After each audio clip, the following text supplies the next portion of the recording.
হিন্দুদের ধর্মীয় যে ভাবাবেগ সেটা নিয়ে আপনি এরকম ভাবে খেলতে পারেন কিভাবে? আজকে হিন্দুরা বিপদে, হিন্দুরা বহুদিন ভেতরে ভেতরে বিপদ মানে সংকুল জায়গার মধ্যে দিয়ে অলরেডি পাস বাই করে আজকে এই জায়গা রাইজ করেছে।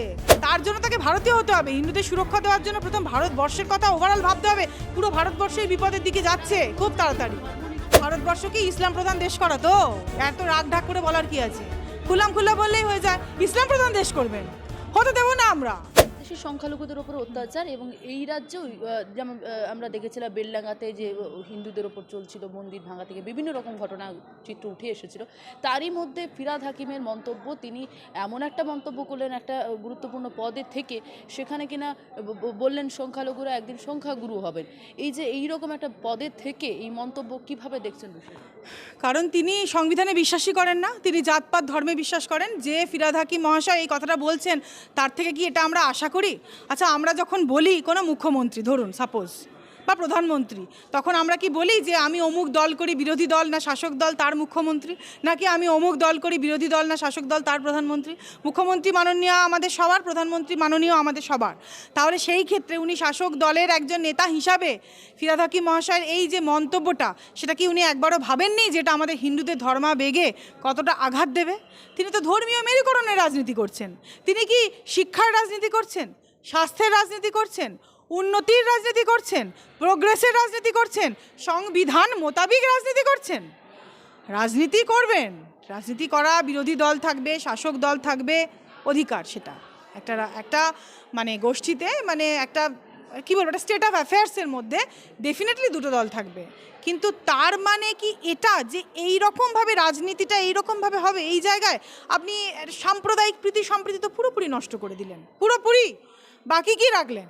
আপনাদের বিধায়কই বেলডাঙ্গায় বারবার বলছে কেটে গঙ্গার জলে ভাসিয়ে ভাগীরথীর জলে, এটা তো আপনাদের বিধায়কের কথা।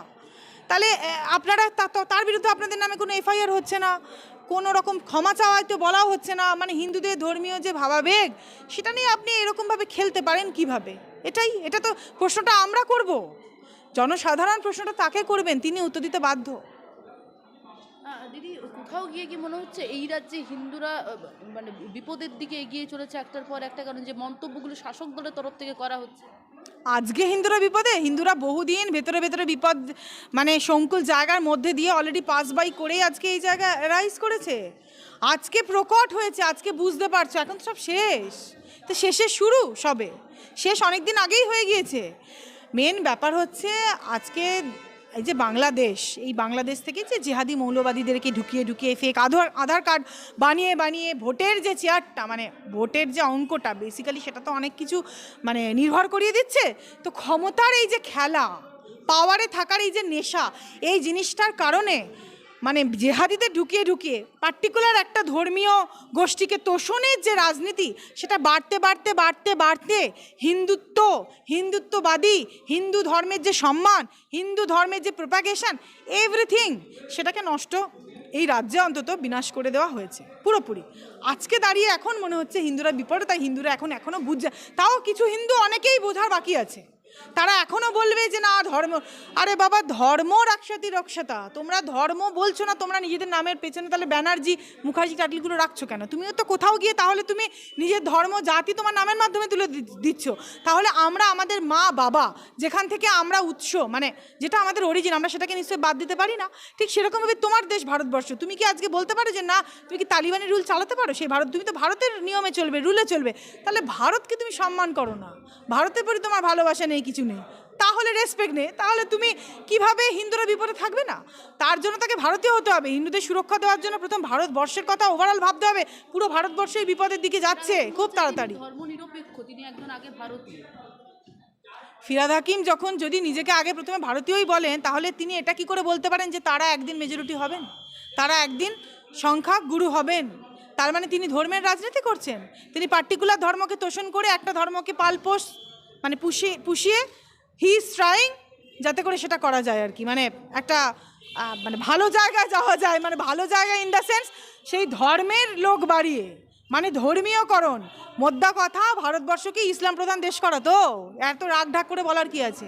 খুলাম খুল্লা বললেই হয়ে যায়। ইসলাম প্রধান দেশ করবেন, হতে দেবো না আমরা। কি আছে, রক্ত দেবো আমরা, হোয়াট ইজ দ্য প্রবলেম? আপনি একটা সংযুক্তাকে ভাবছেন, এরকম 100 জন সংযুক্তা দাঁড়িয়ে আছে, দেয়ার সবাই লড়বে, সবাই আমরা লড়াই করব। ভারত মাতাকে আমরা বিক্রি হতে দেবো না, দেশ কো হাম টুকরা নেই হোনে দেंगे। তৃণমূলের থেকে একটা স্টেটমেন্ট দেওয়া হয়েছে যেখানে তারা বলছে তীব্র ধিক্কার জানায়, নিন্দা জানায়, কিন্তু আইন শৃঙ্খলা কমিটি যেখানে তৃণমূলের সেখানে সদস্য রয়েছেন ফিরহাদ হাকিম, তার বিরুদ্ধে কোনো পদক্ষেপ নেওয়া হলো না। সেটাই তো, পদক্ষেপ নেবে কি করে? অথচ ওনারা দেখো এক্স হ্যান্ডেলে একটা পোস্ট করেছেন, দেখলাম যে এটাকে কন্ডেম করছেন নাকি ওনারা, এবং ওনার এই বক্তব্যের জন্য তৃণমূল কংগ্রেসকে দায়ী করা যাবে না এটা ওনারা বলছেন। সেটা ওনাদের রাজনৈতিক চাল নাকি সেটাই বা কী করে বলবো। গটাপের যেমন ম্যাচ ফিক্সিং ব্যাপারটা, এটা তো ম্যাচ ফিক্সিং হতেই পারে, উই ক্যান। তাহলে তুমি তাকে শোকজ করোনি কেন? শোকজ কি করা হয়েছে? শোকজ করা হোক, আমরা মাননীয়াকে এটা রিকোয়েস্ট করতে পারি, আপনি শোকজ করুন। মাননীয়া কী করবে সেটা তো আমাদের রিকোয়েস্টে তো সেটা নয়, কিন্তু অবশ্যই মাননীয়ার উচিত তাকে শোকজ করা, কারণ এই ধরনের ধর্ম নিয়ে রাজনীতি চলছে। আর একটা আমাদেরকে বলা হচ্ছে আমরা ধর্মের রাজনীতি করছি, আমরা তো ধর্ম রক্ষার রাজনীতি করছি, আর তারা তো ধর্মের আসল রাজনীতি তারাই করছেন।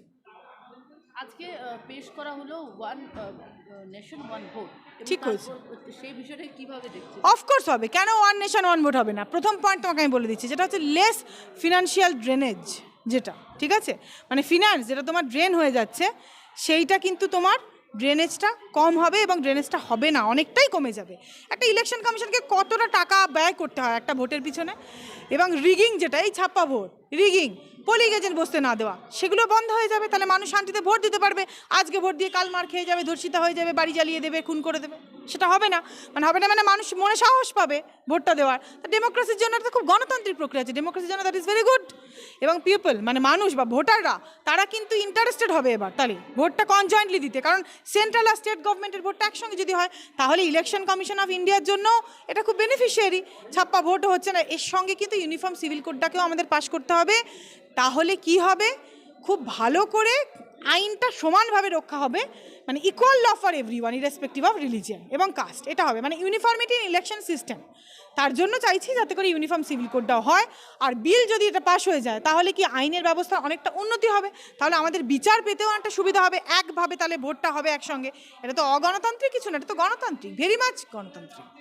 দেন বিরোধিতা করছে তৃণমূল থেকে শুরু করে আরো যে বিরোধী, হ্যাঁ, তারা বিরোধিতা করবে না, ছাপ্পা রিগিং করবে কি করে? না হলে ছাপ্পা রিগিং উপনির্বাচনে তো ঠিক আছে, যে পাওয়ারে থাকে সেই পায়, মানলাম উপনির্বাচনের কথা।